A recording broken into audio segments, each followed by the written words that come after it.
de la separación a la restauración matrimonial es un tema para personas solteras, personas que están en noviazgo, personas que están en matrimonio y personas que están pasando este proceso, pues esta información nos ayuda a prevenir. Dios dice: mi pueblo perece por falta de conocimiento, pero si ese conocimiento yo lo puedo tener antes de que suceda, pues yo puedo tener mis bases fijas. Así que todas las personas oyentes van a tener edificación con este mensaje. Pues viendo el tema de la separación a la restauración matrimonial, vamos a mencionar 10 principios que hay que tomar en cuenta. Toda persona que esté pasando el proceso en este momento de decir: deseo que mi matrimonio se restaure, pero ha sido tan complicado el camino, ha sido tan complicado el podernos unir y enlazar nuevamente, que ¿cómo podemos hacerlo? Entonces Dios en su palabra nos da orientación, nos da sabiduría y nos indica versículos tan claros que nos va a llevar paso a paso a entender cómo se da esta restauración. Entonces, muchas veces nos preguntamos: ¿se puede crear una restauración matrimonial, sí o no? Entonces, el primer principio dice que es voluntad de Dios la restauración matrimonial. Tenemos que saber que dentro del corazón de Dios, dentro de lo que Él diseñó para esta institución familiar, sí es su voluntad. Si estamos en este momento pasando un proceso de ese tipo y se ha dudado: ¿prosigo o no prosigo? ¿Será que me convenía o no me convenía? ¿Era Dios quien puso este camino, esta familia o no? No es tiempo para hacernos estas preguntas, y la Biblia lo dice más adelante qué es lo que se tiene que hacer al respecto.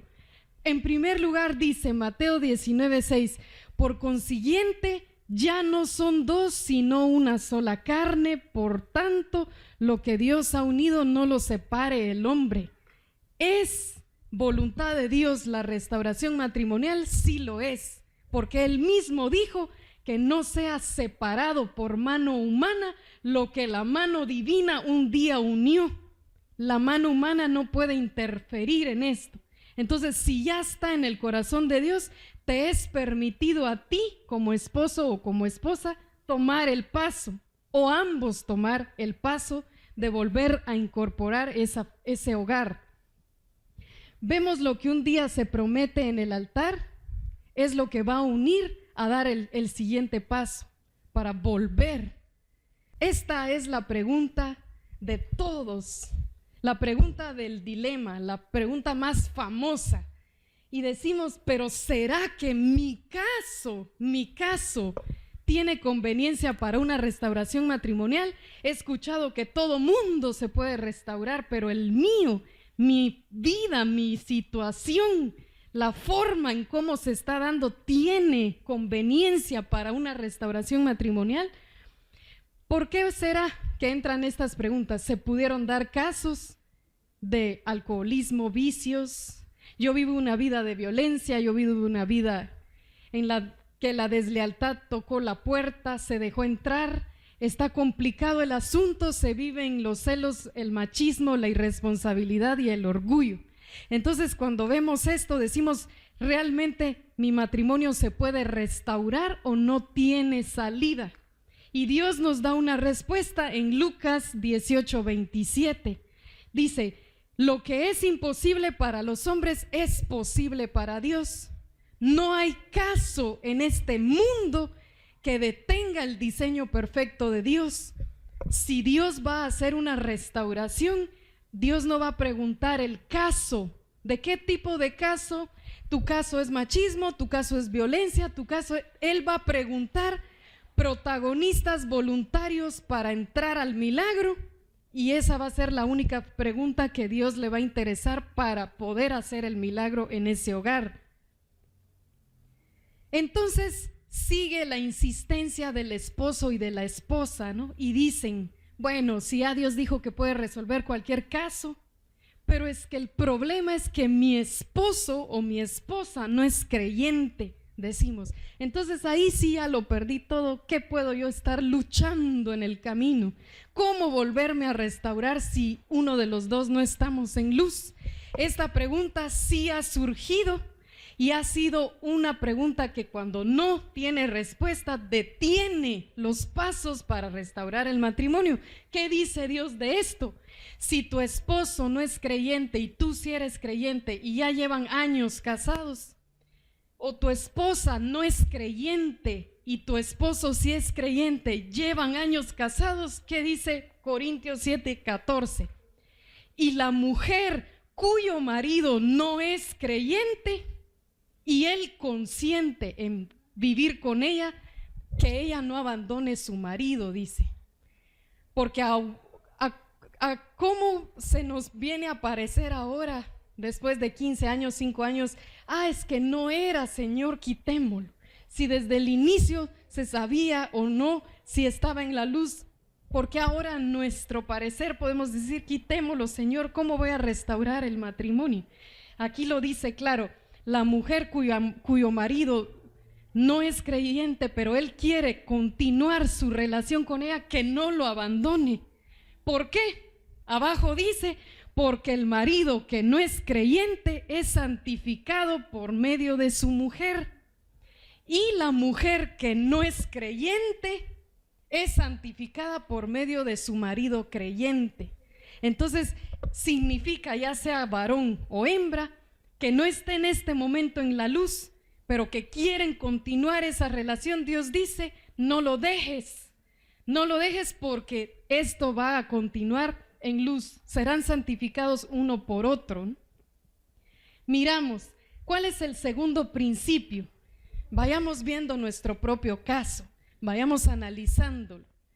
Si ya tenemos claro que podemos tomar restauración ahí, Dios dice, al menos una de las partes debe de ceder primero. Tenemos la costumbre de que se nos busque, la costumbre de que se nos pida perdón, la costumbre de que se nos abrace primero, de que se nos diga, te necesito. Entonces, vemos como un segundo principio que para restauración de matrimonio debe de haber el ceder.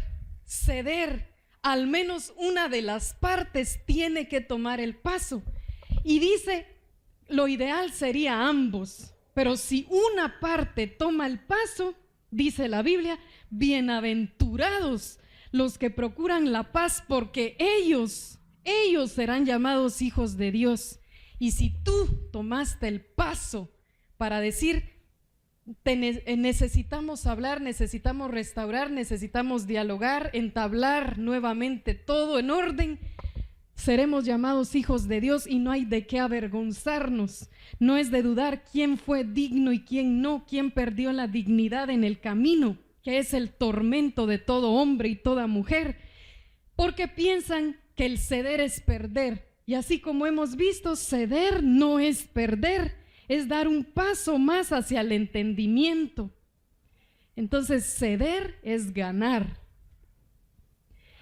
Vemos que al momento de que la pareja toma la iniciativa de restaurar su matrimonio, cualquiera de los dos, si ya cedió, ya dijo, yo soy quien hablé primero, yo hice la llamada, yo hice la carta, yo envié el texto, yo toqué la puerta, yo llegué, inmediatamente formamos un mecanismo de defensa.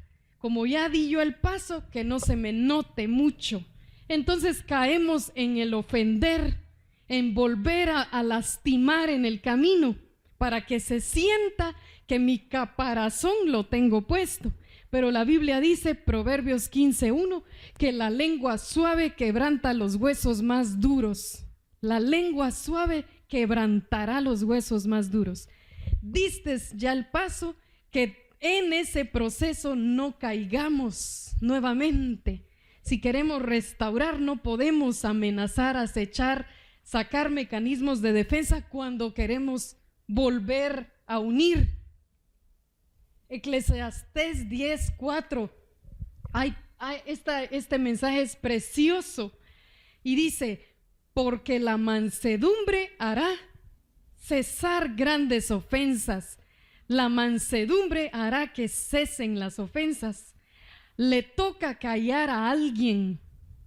Nos toca mordernos la lengua, aunque es difícil, para poder detener las ofensas que nunca quisimos decir ni nunca quisimos escuchar.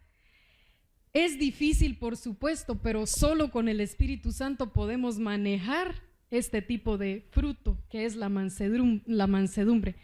Si tú estás en este proceso, ya estás entablando pláticas de restauración con tu pareja, entonces que la mansedumbre no te falte, y va a ser tan necesaria porque pueden pasar 6 meses para que se pula en ti y 6 meses que tú detengas tu lengua para detener las ofensas, hasta que esto se forme un hábito de vida.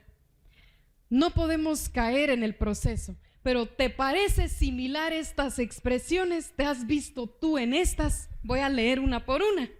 La primera dice: y así querés que regresemos. Lo primero que decimos, ya estamos haciendo los lazos, y así querés que regresemos. Tiramos el primer dardo otra vez para ir apagando. Queremos sacar el mecanismo de defensa. Lo segundo: si pues así dijiste la última vez que nos dejamos. Esa es otra segunda. Nos vemos reflejados ahí.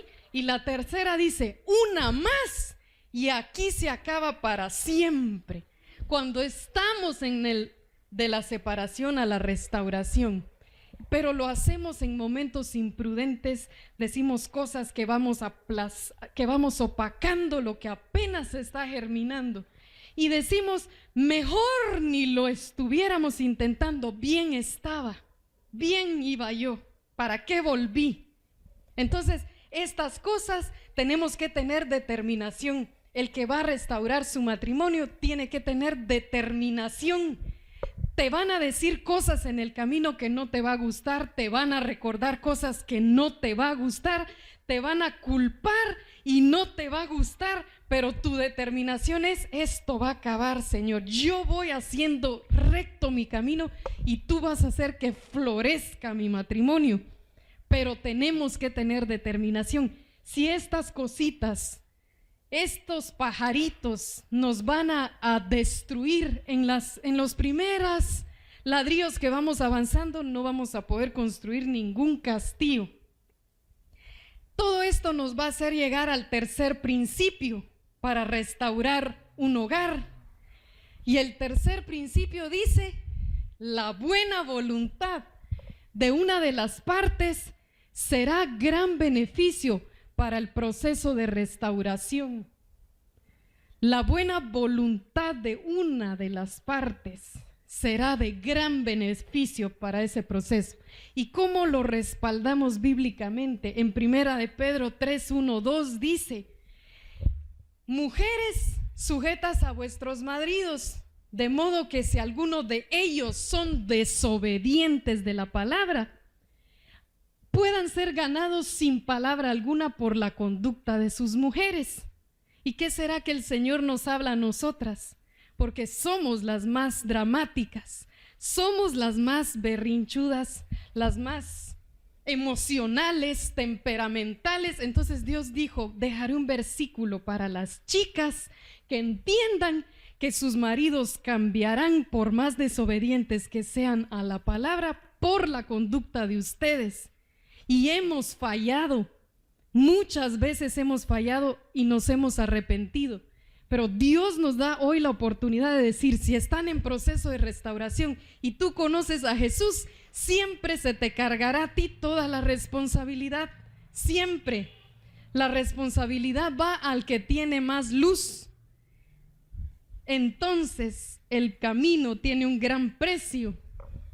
Lo mismo será para las mujeres, pues, que están en desobediencia al Señor y forman parte de un matrimonio por el carácter y la buena conducta del marido. Serán ganadas sus mujeres. Pero entonces tenemos que llevar un equilibrio, y esto es parte de un proceso de restauración.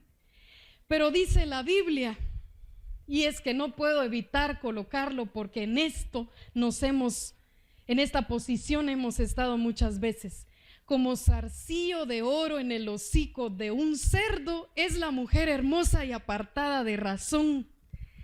Cuando nosotras somos insensatas, hablamos imprudencias, hablamos deshonra y tratamos de construir y al mismo tiempo ofendemos, lastimamos, no pensamos, somos comparadas a esto, al zarcillo bello, pero colocado en una especie porcina que es abominable dentro de la Biblia, ¿no? Entonces es una joya colocada con un accesorio en algo que no tiene valor. Así se nos es vista. Entonces, si tu caballero en este proceso de restauración tiene mecanismos de defensa, en este tiempo en el que ya todo está volviendo a parecer que camina bien, mujeres tenemos que tener tolerancia, dedicación, perdón, paciencia, atención y comprensión. Y esto, por más difícil que sea, es la única receta que va a hacer que haya restauración. No hay otra receta más. Y si vamos con cualquier consejero, con cualquier profesional, psicólogo de matrimonios, consejeros de familia, espirituales o lo que sea, se nos será dicho estas palabras y de todas maneras nos va a tocar hacerlo. Esta es la única receta. Si ves que está así, porque eso es lo que regularmente pasa, ¿no? Adentro hay inseguridad y hay un mecanismo de defensa. Muchas veces en una parte del cónyuge tengo que demostrar que no cedo, tengo que demostrar que no se me vuelve a hacer lo que se me hizo una vez, que no, aquí yo voy a poner las normas, si no me van a agarrar de juguete, más las mujeres como son. Entonces sacan algo de su interior, pero ahí es donde Dios nos enseña: no temas amar, porque el amor no teme, el amor echa fuera el temor, y vivimos siempre frustrados en el proceso de restauración. No solo estamos restaurando, sino que todavía vivimos una frustración en el camino porque no sacamos lo que queremos decir, sino que hay que hacer sufrir para que vea que una más y se acaba de verdad, que favor hice de estar otra vez aquí. Entonces esas cosas las desechamos. Es un ejemplo, pues generalmente se asumen estas conductas masculinas, pero también no quedamos fuera las femeninas. Caballeros, si ustedes están tratando de resolver problemas con su dama, con la doncella que Dios les haya dado, es necesaria la paciencia, la comprensión, la delicadeza y la tolerancia. Es necesario esto. Necesitan comprender la psicología de la mujer. Somos muy complejas, somos muy integrales, y una cosa la podemos relacionar con 10 cosas. Así que cuando somos dañadas por un lado, hay que sanar las otras 10, porque ese lado se reflejaba en 10 cosas más. Y hasta que esas 10 cosas no estén sanadas, estamos inestables. Así somos las mujeres. ¿Por qué es que no hemos sido comprendidas? El Señor pide que los caballeros las traten como vaso frágil, porque sabe el Señor que nosotras necesitamos delicadeza. Dice la palabra que todo marido que trate con aspereza a su mujer tendrá estorbo sus oraciones. Y eso es muy fuerte. Tendrá estorbo sus oraciones porque no cumplió con la primera la institución que tiene a la par. Esta mujer que vemos así y que dice: sí, voy a restaurar mi matrimonio, cuando tú no estabas, esposo, caballero, ella estaba así y nunca lo supiste. Entonces cuando ella sufre de esa forma, te ve llegar nuevamente así. Y entonces, ¿por qué tiene comportamientos raros a la semana? porque en un día no pudo sanar. Ella necesita hablar, ella necesita desahogar. Y regularmente cuando hay restauración de matrimonios, en esta parte es donde se detiene todo, porque muchas veces los esposos no escuchan a ellas, o ellas asumen cosas de ellos al no ser escuchadas, y entonces se convierte en un asumo de ti, asumo de ti, asumo de ti, y vivimos asumiendo todo lo que no es realidad. Aquí Dios necesita que tengamos delicadeza. El punto, y esta es la receta de mujeres que podemos decir a los caballeros: escuchen dónde está el problema, y ella nunca más va a hablar de lo mismo, nunca. Pero cuando no hay cómo sacarlo, todo el tiempo lo tiene como una alarma, y parecemos alarmas de verdad. Sonamos a la misma hora, y si no nos apagan, volvemos a repetir la llamada, ¿no? Necesitamos comprensión en ese proceso de restauración hasta que el comportamiento cambia solo. El cuarto principio dice dialogar los nuevos planes. Si hay un proceso de cambio, se tiene que hablar los nuevos planes. No es solo así de llegar y decir, bueno, restaurémonos. Y en eso de decir restaurémonos, no es de decir, en el camino nos arreglamos. Nadie va a caminar así. Tiene que haber lo que les dije en el dialogar los nuevos planes, porque Dios es un Dios de paz, no es de confusión. Tenemos que tener orden para saber, estamos nuevamente juntos, ¿para dónde vamos a caminar? ¿Qué vamos a hacer? ¿Qué ya no vamos a hacer? ¿Qué va a pasar si algo vuelve a pasar? ¿Cómo lo solucionamos? Tenemos que tener diálogo, no es solo así, volvimos bajo el mismo techo, comemos juntos, ya no es así, tenemos que hablar. Y otro punto que es equivocado es decir, a ver qué pasa en el camino, ahí nos vamos también erróneo, ¿no? Otro dice, poco a poco nos vamos a ir entendiendo otra vez. No existe, eso es una mentira. Hay que tomar las cosas con claridad, como un contrato matrimonial que se firmó, que tenía claros sus lineamientos. La restauración también. Ponemos claro los lineamientos, firmamos, oramos y así se va a caminar.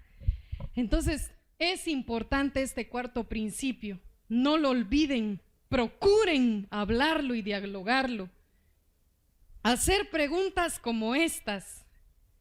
¿Hacia dónde vamos? ¿Qué nos corresponde hacer para alcanzar eso que queremos de restauración? ¿Qué vas a hacer tú, esposa? ¿Qué vas a hacer tú, esposo, para llegar a eso? Y lo otro, ¿qué hacer cuando hayan complicaciones? ¿Qué vas a hacer tu esposa y qué tu esposo? Cuando ya no tengamos fuerzas, cuando estemos al borde de repetir lo que ya no queríamos. Hay que plantearlo. Tomemos en cuenta estos principios. La quinta parte, si ya vamos caminando mejor, la restauración es responsabilidad de dos, es de dos, no recae sobre una persona. Sí se puede tomar iniciativa una de las partes, pero el proceso no es de una persona, tiene que ser ambas partes. Eclesiastés 4:12 dice, uno solo puede ser vencido, pero dos podrán resistir. Uno va a caer, dos tienen fuerza. Necesitamos entonces entender este versículo y decir, yo voy a poner de mi parte como esposa, tú vas a poner de tu parte como esposo. Y los dos vamos a hacer nuestros roles correctamente. Es responsabilidad de dos. Y manejar un equilibrio. Tenemos que entender que hay tiempos donde la debilidad llega a uno de los dos. Entonces es tiempo de sacar doble fuerza para sostener al otro. Pero no se vale que la debilidad le llegue 10 años a uno de los dos y que el otro sufra sosteniéndolo 10 años. No vamos a este tipo de puntos de apoyo. vamos a un equilibrio. Entonces vemos que la mujer sabia edificará su casa y la necia con sus manos la derriba. Y es cierto, nosotras podemos hacer palacios en nuestro hogar, pero también podemos hacer desbarates con la misma mano, pues necesitamos sabiduría de Dios. La mujer sabia la edifica. Pidamos sabiduría de Dios. El sexto principio, ambos cónyuges deben reconocer sus errores. Cuando hay restauración es lo más importante. No es llegar a culpar. Vengo, pero tú fuiste el que habías destruido todo desde el inicio. Vengo a ver cómo te vas a portar ahora, si me quedo también. No es así. Los dos cónyuges van a reconocer sus errores, porque todo problema siempre surge de un descuido de uno o de otro. Entonces es de dos. Dice Salmos 32:5, te manifesté mi pecado, decía David, y no encubrí mi iniquidad. Dije, confesaré mis transgresiones al Señor, y tú perdonaste la culpa de mi pecado. Aquí vemos cómo un salmista, un hijo de Dios, no encubre su pecado, reconoce sus pecados, y eso es humildad. David dijo, no te voy a ocultar a ti, Señor, mi pecado. Yo sé en qué pecado y te lo confieso. Bórralo, pero no lo voy a negar. El acto de reconocer los errores que cometemos es humildad y es sabiduría. Entonces, ambos cónyuges han de reconocer sus errores. Sus errores antes de la separación, los errores en el proceso de la unión, los errores en todo momento. Dice aquí que el que encubre sus pecados no prosperará, mas el que los confiesa y los abandona hallará misericordia. Entonces es necesario exponernos, es necesario delante de Dios no encubrirnos. Señor, reconozco que he sido una persona intolerante. Señor, he sido una persona sobreprotectora. He sido una persona con hábitos ancestrales. De mi familia los he llevado a mi matrimonio. Señor, perdóname, lo reconozco. Acepto mi error, voy a enmendarlo. No juguemos a tirarnos la culpa uno y al otro. Es que hay que reconocerlo. Y es solo así que se va a encontrar la solución, porque el séptimo principio nos lleva como un carril y dice cortar el juego de la culpa, porque eso es lo que pasa, ¿no? Tú eras, me motivaste a mí a llegar a la ira, me motivaste a yo descuidar el hogar, a descuidarte de ti. Tú me motivaste, eres tú. Cuando culpamos insistentemente a la otra persona, esto es erróneo y no es sensato, porque tenemos que vernos en el espejo. Y dice la Biblia, aquel de vosotros que esté libre de pecado, que tire la primera piedra. No somos quienes para tirarle la piedra al otro cónyuge. El que esté libre de pecado, que la tire. Y no hay justo, dice la palabra, ni uno solo en la tierra para tirar esa piedra. No podemos decir, tu esposo fuiste, tu esposa fuiste. Esa piedra al bolsillo nunca se sacará, porque viene algo más fuerte. Esto es más fuerte aún. No juzguéis para no ser juzgado, porque con el juicio con que juzguéis seréis juzgados, dice. Y seréis juzgados con la medida con que midáis. Quiere decir, si voy a juzgar a mi cónyuge con la medida de perfección, así se me va a ser juzgado a mí por parte del santo juez. Así me va a juzgar el juez, porque yo así demando a mi prójimo en la tierra. Se debe de ser así, de esta línea, entonces Dios te va a demandar eso. Miramos esto. Porque con el juicio con que tú juzguéis, seréis juzgado, y con la medida con que midáis, se os medirá. Claro está en la palabra. No podemos culpar, mejor retengamos la boca y digamos: Señor, dame sabiduría, quiero encontrar el error en mí, y si hay error en él o en ella, Padre, ayúdanos a enmendarlo. No nos sometamos a juicio divino, no nos sometamos, porque va a ser duro y muy fuerte. El quinto, íbamos 7, vamos a ver el siguiente, 8.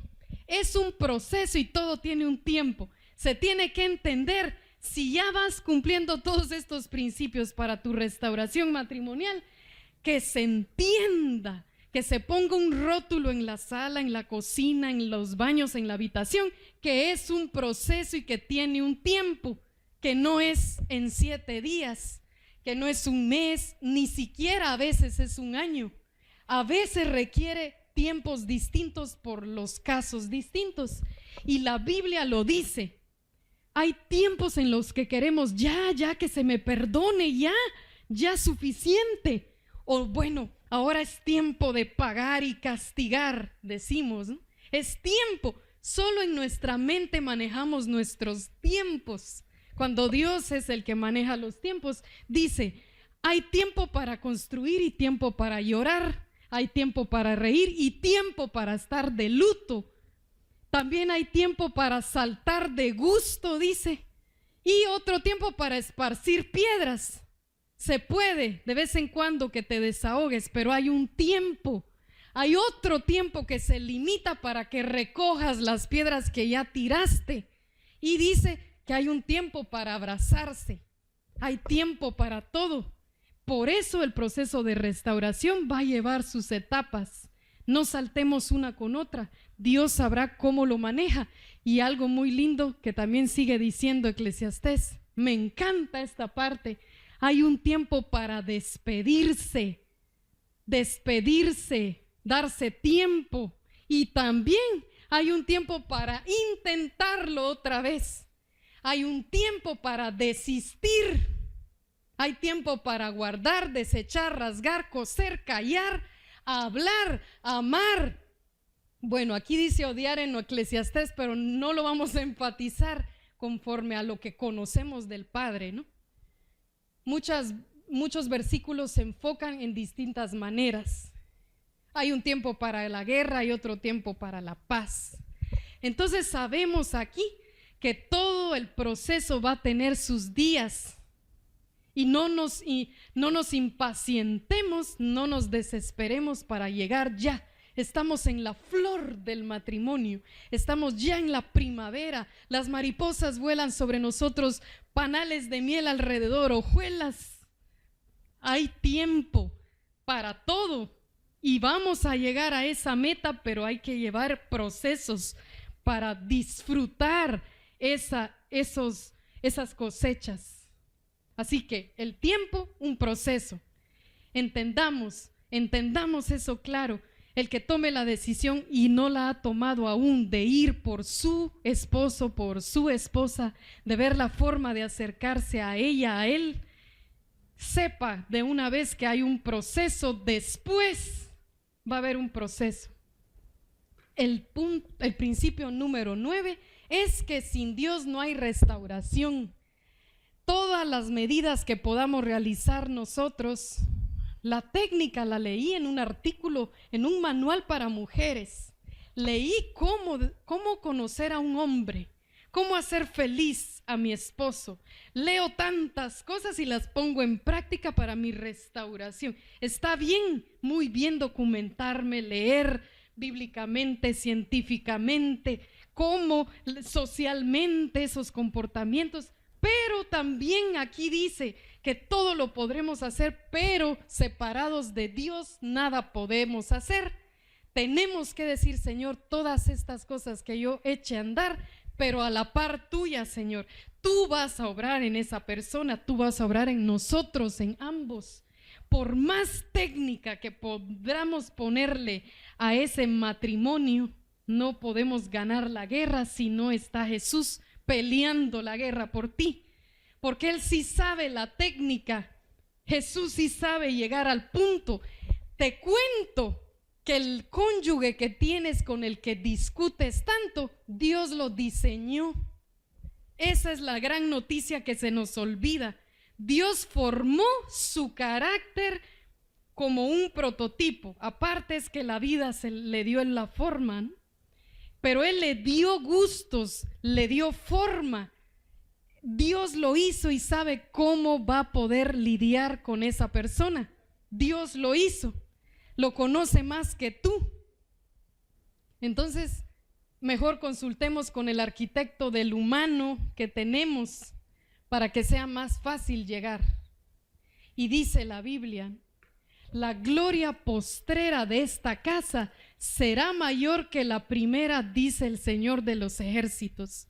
Esta es la palabra que Dios da para decir: aquí todo será nuevo, pero con mejores ganancias, porque será mejor que la primera. Cuando Dios promete una gloria postrera para un matrimonio, es que será mejor que sus inicios. Eso lo dice en Ageo 2:9.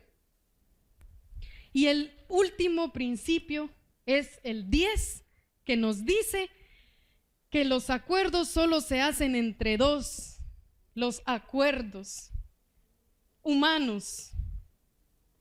Por tanto, el hombre dejará a su padre y a su madre y se unirá a su mujer y serán una sola carne. Entonces, toda situación de restauración se llevará a la mesa de dos, se llevará al cuaderno de los dos, se llevará al platillo de los dos. Será una conversación de dos, con lineamientos de dos, consejería bienvenida, sabiduría de Dios, por supuesto que estará ahí presente, pero necesitamos que todo sea entre dos. Toda palabra que venga de nuestra familia positiva, que sabemos que contribuye a esa restauración, es bienvenido.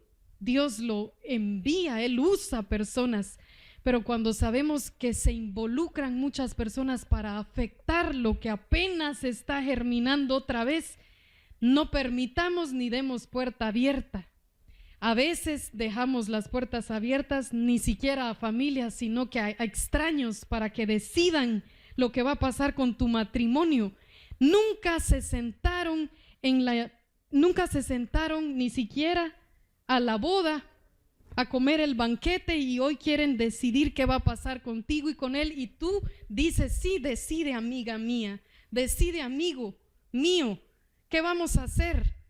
Tenemos que tener sabiduría, saber de dónde viene el buen consejo, pero tener claro que somos una carne, y esa una sola carne decide para beneficio de ambos, no para beneficio de un solo. Y les cuento una experiencia maravillosa de Dios, que en los primeros meses de matrimonio Dios me muestra una visión, y esto es importante porque sé lo que significa.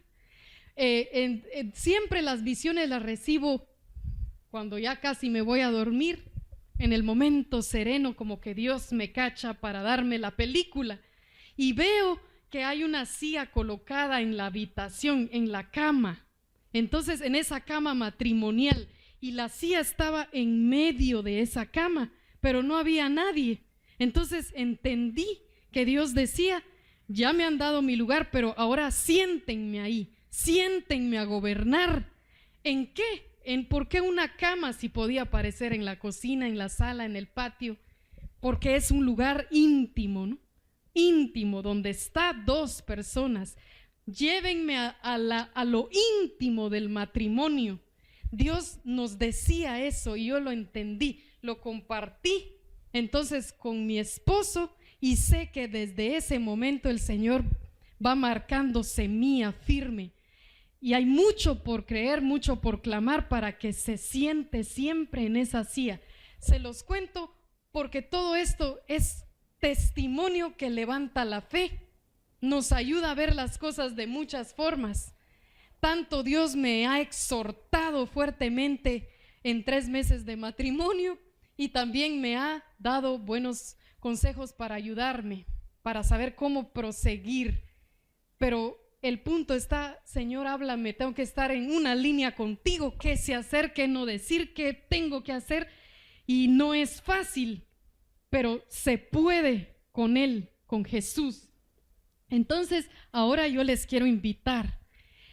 Primeramente vamos a agradecer a los que nos transmiten en esta hora, decirles que no perdamos la esperanza, porque lo que Dios ha unido no lo separará hombre, es una indicación de Él. El propósito de Dios es la unión, la fortaleza, y declaramos sobre esos matrimonios que hoy sintonizaron este capítulo, esta serie bíblica, los declaramos en libertad, en restauración. Será alimento para ustedes este banquete. Deseamos para los que nos transmiten en Facebook también esa bendición de Dios. Los esperamos cada lunes y viernes en los siguientes temas de He aquí todas las cosas son hechas nuevas. Bendiciones a todos, y ahora pues llegamos ya a los presentes para llamarles a este altar, un altar.